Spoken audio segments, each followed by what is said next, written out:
Ladies and gentlemen, welcome to another episode of Tip Your Bartender. I am, of course, the bald and ginger bearded bartender, here to teach you how to make a brand new cocktail. My guest this week, honestly, again, really needs no introduction. You've seen him all around town. Maybe even you've bought a house from this gentleman. He's got his own beer page going around San Jose and the Bay Area, drinking beers one day at a time. Without further hesitation, ladies and gentlemen, I present to you Mr. Brandon Koehne. Yeah, let's go. Thank you for being Thanks here. for having me. I'm excited. Just a quick overview. How knowledgeable are you about bartending? Ooh, not very knowledgeable, I will say. I know a little, Okay. but not too much. Okay, so we're going to take baby steps with Okay, it. let's do that. We got our Empress Gin. Going to add a little bit of color to the Nice. cocktail. We got simple syrup. We have fresh lemons. And we, of course, have Prosecco. Mr. Brandon Koehne, we are making a French 75. Okay, never today. heard of that. All right, so how we're going to start this off, I will guide you through our process. Okay, good. I need help.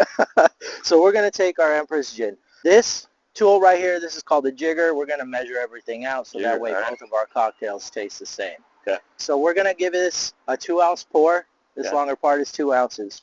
2 ounces, got it. That's going to go. Now, is that 2 shots, or is that? It's like a shot and a half. Shot and a half. Standard shot of alcohol is 1.5 ounces. So we're adding Got a it. little extra in there. Okay.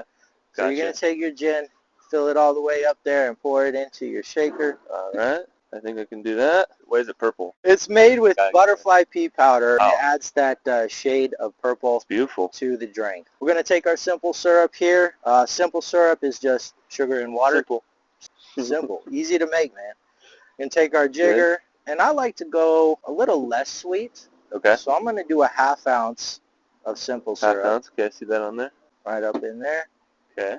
1/2 ounce. Got it. Feel like a bartender already. Beautiful. I don't like processed juices. That's why we got our fresh lemons right here. Nice. So we're going to take our 1/2 lemon right here. Fancy. And that just goes right into the cocktail. Fresh lemon juice, honestly, Nothing beats it, right? makes the difference in a cocktail. Yeah, you know, I'm pretty lazy, so I usually don't do this process. So It's all good, that's man. good to know. But we're here to make the best of the best. There we go. Just like that. All right, we'll Boom. leave it hanging right there. Okay. We're going to shake our cocktail. Okay. You're gonna take your larger shaker right up on top. Okay. Smack, bam. Okay. And shake. Yeah. Nice and cold. Bam. Okay. Now to get this off, there's a couple ways to do it. There's a little lip right there. You can smack it with your palm, and it should come out. This is always the hardest There we part go. for people. There we go. Okay. Right on. That smells tasty. Oh, yeah.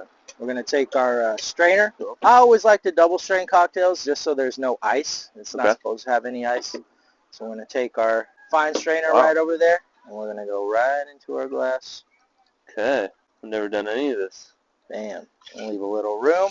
Oh. Woo. Okay. Sip a little bit of that real That's quick. a little bit to the top. Yeah. More. There we go. Because we want to add this Prosecco on the top. I need more. Nah, you'll be all right. We're going to take our That's Prosecco, good. and then now we fill it to the top. Got it. Last but not least, how comfortable are you with a peeler? We'll figure it out, I guess. There we go. Oh. I got mine. Get yours there. There we go. All That'll right. be just enough. Cool. And now we express over the cocktail. I broke mine. All right. Bam. That's fancy. That is your French 75. like French 75. All right, Brandon. Cheers to you, brother. Cheers. Once again, I appreciate you being Thanks here. for having me. French 75. I like it. Ooh, that is tasty. A little florally. Yeah. Woo, that Prosecco's got a nice touch. Let me try this by itself real quick. Dolce Vita. Ooh, it's also pretty tasty. Yeah. Good choice. You know, people have seen you all around town. You are the real estate guru. So, of course, I got to ask you a few questions about your profession. Yeah. First and foremost, man, how did you even get into real estate? Yeah, it's a cool story. My wife, well, back then was my girlfriend, and really friend in the beginning. She was in real estate, and she was 18. She had her license already. She got her license because her mom got her license at 18. Oh, wow. So her mom's been in real estate over 45 years now, and she was the one to encourage me to say, hey, go ahead and get your license. Why not? We'll see what happens. I said, screw it. You know, there's so many different paths you can take with real estate, you can do property management, commercial, residential, endless things you can do. And I was, I didn't know what I was going to do. Mm-hmm. Studying business, so I said, screw it, let's just do it and see what this opportunity takes me. And I did it, and then I joined their brokerage, worked for a different person because we just started dating. I didn't want to mix too much in the beginning. Now we work together. In the beginning, I don't want to mess anything up. Yeah. And I loved it. I just fell in love with it right away, just helping people. And, it's their biggest asset typically, most people. Helping them guide through that process has been really fun. Yeah. So, I mean, definitely rewarding to say the least, man. Mm-hmm. You are not just selling homes to people, but in a sense, you are really helping change lives. Yeah. I think. So that's got to be pretty cool to witness. It's a cool feeling. It's a really cool feeling. One of the things that hooked me forever was the first time I handed a buyer their keys to their first home. And just the look on their eyes, how grateful they were. And that moment changed it forever for me. Yeah. I was like, all right, this is what I want to do. Nice, man. Yeah. You give somebody the keys to their house. How soon can they even move in? Is it same day, or how's that work? Yeah, I mean, if you get the keys, it's your house. You can do whatever you want. Oh. Yeah, so you can move in. It's hard to do that, though. Most people get the keys. They'll pop some champagne. Yeah. Maybe spend a night in the house on an air mattress or something. But to time up the move and everything from their apartment or wherever they're coming from, it's pretty difficult to do same day. Mm-hmm. But most people wait till the weekend and get it done. I've always been curious how real estate agents even get paid. I know I get my check every 2 weeks, right? I've always imagined that maybe your way of getting paid is a little bit more unorthodox. Yes, right? Yeah. So can you give us a little bit more information on how that works? Yeah, I'm sure you've heard a little bit about how the rules are changing and commission, this whole thing. But essentially, we're commission-based. We don't get any salary pay. We don't get any benefits. We don't get anything. It's up to us to make the money, really, at the end of the day. So we don't get paid unless we sell a house. So typical buy or sell side, if you help someone sell the house or you help someone buy it, you typically get around 2.5% of the gross price. Mm-hmm. Now, from there, you don't get all that. Mm-hmm. Usually split it with your brokerage. Typically, you get 70%, 80% of that. And then, of course, that's pre-tax. So then it's tax. Of course. And then, of course, you got to pay for all the other stuff that comes with life and, just doing the transaction itself. So overall, the check itself looks big at first, and then you break it down, and you're like, oh, okay, yeah, it's a little less. But anyways, it is pretty irregular, right? You can sell 10 houses in a month, and you can go 10 months without selling a house. It's just a matter of when those people that you're helping actually transact. Your line of work is very competitive. Do you pay attention to other agents in the area and what they're doing to maybe one-up them and make more business for yourself? I think I did that a lot early on, and then I think it took away from me focusing on myself. Mm-hmm. But, of course, I'm still attuned to the market and the marketing of what other agents put out. That's kind of what I'm more interested in because I want to know if what I'm putting out is anywhere near what they're putting out. Okay. And, of course, if they're doing something better, I want to try to do something better. Yeah. And so, like, the competition, right? And so it helps me get better myself by looking at those things. Yeah. I take some ideas here and there, and I'm sure they take ideas from me. It is what it is, though. Everybody's got to eat, man. Yeah, for sure. Exactly. What was the better feeling, you selling your first home or you buying your home? That's a good question. I haven't really thought about it too much, but I would probably say helping someone else, honestly, just because it was like something that they absolutely did not think was possible, and then it was possible. Yeah. To whereas, of course, we're in the business, we see it all the time. So we're like, okay, we know what to do and how to do it and everything. So I feel like if I was in their shoes of where we didn't deal with real estate at all, and then you do it, I feel like, we probably would have a better feeling. Yeah. But since it's our job, then we got a little less joy. But, of course, we're, super excited about it. But, I think it just comes with the business, being in it. But it was awesome. I'll never forget the first buyer, for sure. Yeah. I mean, either way, it's a big deal. Yeah. And congratulations for being able to buy a home. Thank you. Like, that is, some would say, a little bit of the American dream. So yeah, it is, and that's what we try to do. I mean, that's what we're trying to help people do, and it's not easy at all in California, let alone the Bay Area. Yeah. And so I tell people all the time, I mean, if you can even get pre-approved, pat yourself on the back because it's not an easy place to buy anything, especially real estate. All right. Enough about real estate. Yeah. I want to get to know you a little bit better. I mean, you and I have known each other for a long time. Long time. But there are still things that I'm curious about you. I know You're a big sports fan, right? Yes. Big Warriors fan. Yeah. How do we feel about Clay moving on? Oh, it was a sad day. It was a really sad day. I mean, I play basketball. I love basketball. It's my favorite sport. Clay moving on was tough because it's like going from those early days, the Splash Bros and everything, and just finally watching good basketball. Right? We grew up with horrible basketball. We had the We Believe year, but that was it was a one-off. Yeah, so that doesn't happen very often. But then there was like really good basketball, and then of course bringing in 4 championships and everything, and then just everything they went through together. It was sad to see. Yeah. Definitely sad. It makes sense financially and everything. I totally get this decision on both sides. Clay probably was ready, and the Warriors were financially ready, so I get it, but it is tough. Yeah. It's super tough. Yeah. So we could say, and you tell me how you feel, but is the dynasty over? Ooh. Oh, man, that's a tough question. I knew after 2022 when they won, I told myself I have to go to the finals game in 22, so this might be it. And same thing with the parade. I was like, I have to go. There's no question about it. So I did, and of course the one game I go to is game 1, and on my birthday, and they lost to the Celtics. But they won the finals anyway. So good. So I do think they probably will not win another championship in the next 10 years. But, I mean, you saw what Steph Curry did in the Olympics. I mean, he is something else. And I would never count him out at any point because he pretty much single-handedly got them a championship in 2015. So not going to ever count him out, but it's looking very grim. Speaking of the finals, man, walk us through just how the atmosphere was there, man, and the electricity in the building. It was in Chase Center, which obviously I still think Oracle was a little better. Energy. It's just it's so expensive to go to a game there, so true fans can't really get in the door. But when you go to a championship game, it is definitely a different feeling. The people that are there, the celebrities, everyone is watching that one game at that one time. It's just a weird feeling. Yeah. It really is a weird feeling, and you're like, well, I'm like a part of this. Yeah. So if you ever get the chance, or if anyone gets the chance, definitely do it. It's worth the money. You're going to pay a lot, but the experience is worth the price you pay, man. I've been to a Super Bowl, was obviously a little bit better, and of course I was watching my team, so it's a whole nother level, but that was a different feeling. Because NBA, hockey, 7 games, right? Yeah. So there's like every game matters, but not as much as one game. Every play, the Super Bowl was just it was like the Mecca, right? You went to the Super Bowl, and it was for your team, and it was at their home stadium. Yeah.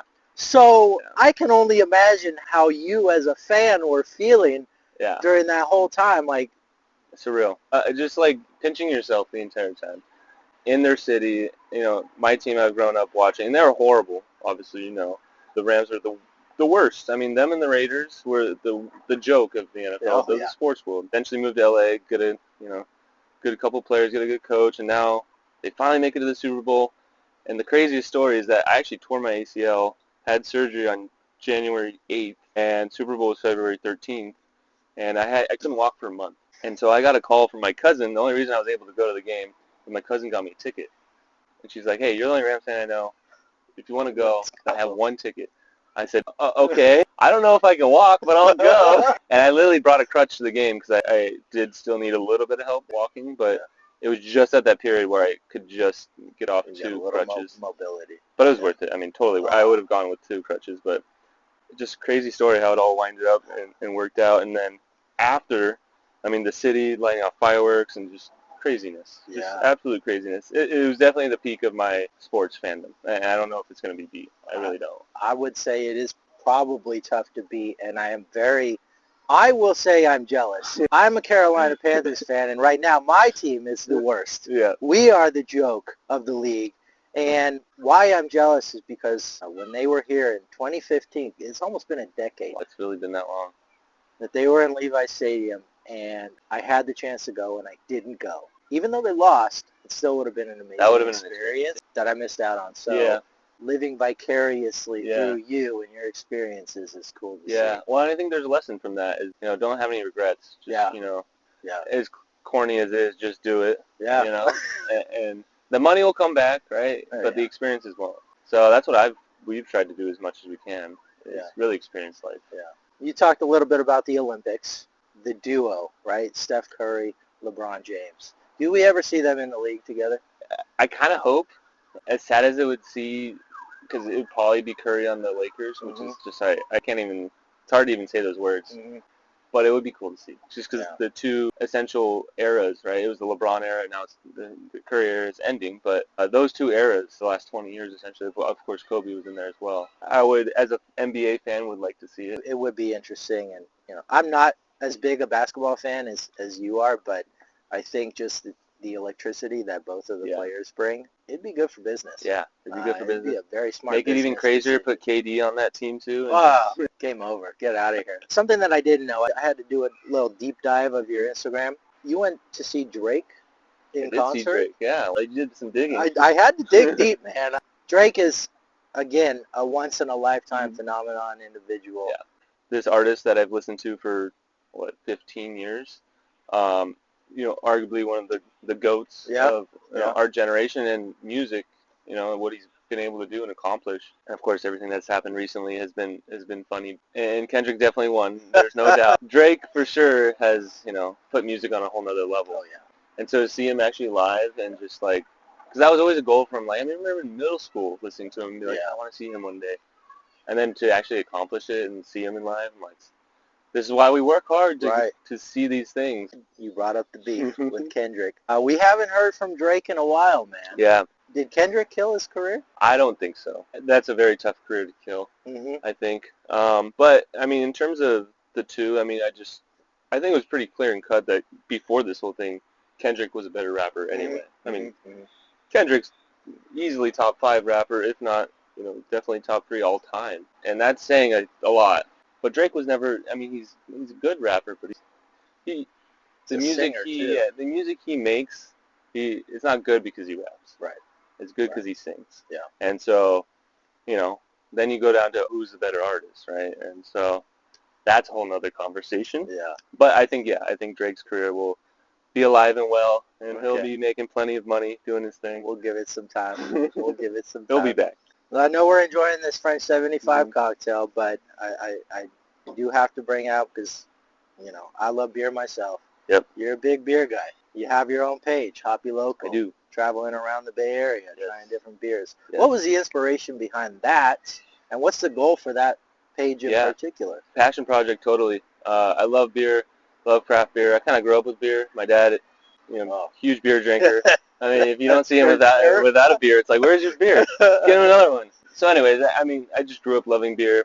And then I fell into the craft beer scene because I never really loved light beer. I always associated it with bad things, like things that happen at beer pong and such. So got into IPAs and more of the craft and just fell in love with more hoppy beers. And so kind of just fell in place. HoppyLocal just kind of became the name. I was like, okay, hoppy is, beer, and you can add other things like, any other alcohol to the list. Yeah. But beer being the main focus on the page. Yeah. And doing a lot of beer reviews and brewery reviews, because I already go to these breweries anyway. Might as well review them and see which ones I like. And the goal of it is to get a community together, because the beer community is a big community.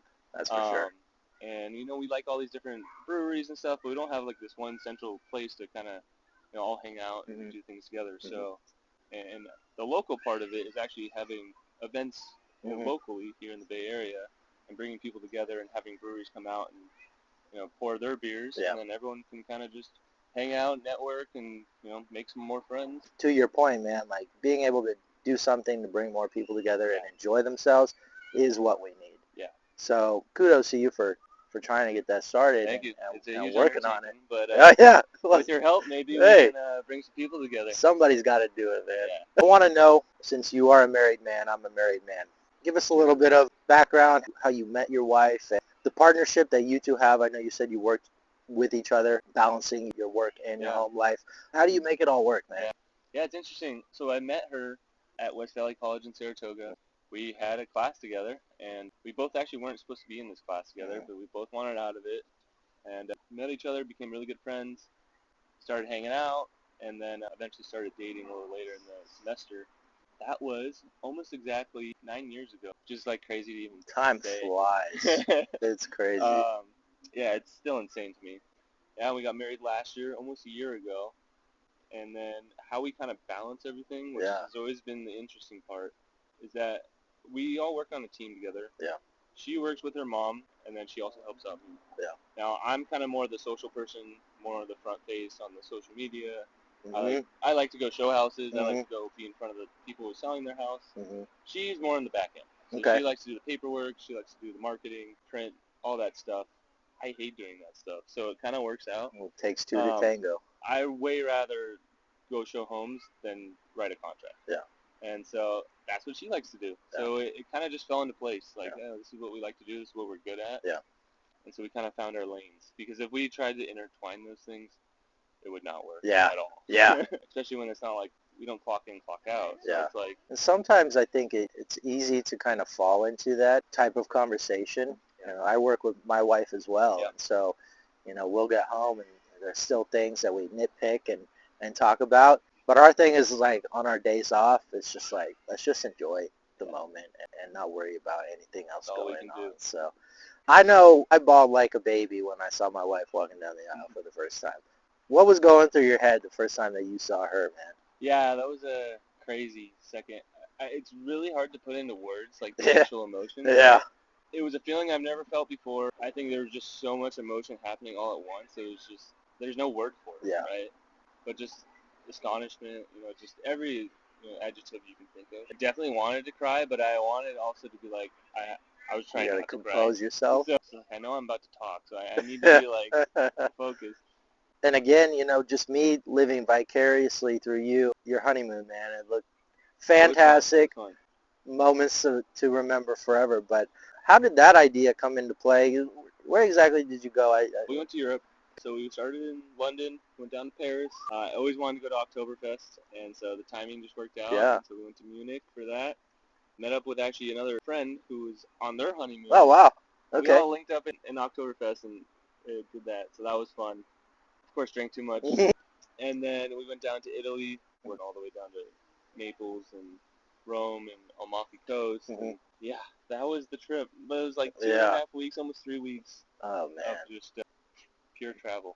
And beauty, man. Yeah, beauty too, yeah. It's crazy. Just living your best life, and so very envious, but it looked amazing. The year is almost over. You have any big goals or big plans for the rest of this year going into next year? Yeah, that's a good question. I usually do my goal planning and business planning for the next year in October. Mm-hmm. So if you don't start then, it's you're pretty much so. I haven't set those specific goals yet, but I have started a rebranding of my Instagram to BrandonInTheBay, just because I feel like I want to have more reach to businesses, to people, make it more interesting for people to follow me, not just be a realtor. Yeah.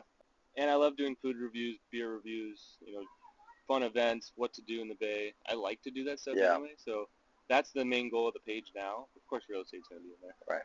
All the other stuff is going to be a lot more highlighted. Nice. So that's a huge thing that I'm working on and pushing that out a lot more. HoppyLocal, definitely a couple goals is to get an actual beer event at a venue here probably in San Jose, and just get 100, 200 people together and drink beer, have drink a good beer. time. That sounds horrible, right? Oh, sounds like a good time to me. And then of course I'll have my transaction goals and everything. Yeah. A huge goal we have is to try to see all 50 states before we have kids. Wow. It's hard to do. We're at 25. That's half of the country. Yeah, but that was a lot of it's on the East Coast where they're a lot smaller states. That's a lot easier true. just to drive through. That's true. Whether you go to like Montana, you can drive in Montana for like 10 hours. And so trying to get state to state on the West Coast is a lot more difficult. Yeah. And we haven't seen any of the South really. So we got a ways to go. And I'm 27 now. We'll see when we want to have kids, but we definitely want to have kids. Yeah. So trying to knock that out before. Right. So that way we don't have to try to do it with a kid or kids. It's going to be close to impossible. What's your favorite food? And where's your favorite restaurant to go? So favorite food as in a dish or as in like a genre? Like something you could eat at any day, any point, your go-to. Probably tacos. Yeah. It's not very fancy, but we're in San Jose. We got one of the best. We're blessed. We're really lucky. The state of California in general when it comes to Mexican food. So Mexican food is probably my number one on the list. Now, where? That's a series I want to do. Actually, where are the best tacos in San Jose? And I There we have go. done a couple of taco reviews, but then you look at how many taco places we have, There's a lot. and it's an endless list. Yeah. And there's so many different arguments on who's the best. So what I will say though is any food truck that's selling tacos is probably going to be better than any restaurant that sells tacos. That's your spirit animal. Spirit animal. I don't necessarily have. I've never really had one. But if I had to pick one, I'd probably go with like a bear. Only because I have a couple connections to a bear. My sister's late dog that just passed away, his name was Bear. Loved him. We loved Lake Tahoe. We have bears all the time. There we go. And weirdly enough, Jess, my wife, called me Bear for like a year or two, like as like a puppy's love name thing before my sister got her dog. And then she's like, I can't call you that anymore. Brandon the Bear. Bear Brandon. BB. There we go, man. What is your favorite cocktail? And what is your favorite cocktail to make? My favorite cocktail is an old-fashioned. Okay, same. It's simple. It's delicious. Gets straight to the point. My favorite cocktail to make, I'm going to say depends on the mood I'm in. If I'm at work and I'm trying to put on a show and really show my craft, I like making mojitos. Mojitos, okay. It looks pretty and it tastes good. I appreciate you being here and chatting with me and answering every single question I have. It was a pleasure getting to know you just a little bit more. I mean, you're all over town. People are bound to see you. Yeah, probably. Here or there. Yeah, man. Potentially selling you a house. Yeah, hey. Buying you a beer. I don't know, man. Yeah. I just want to say thank you once again. Thanks for having me. I appreciate it, man. Thank you. Definitely.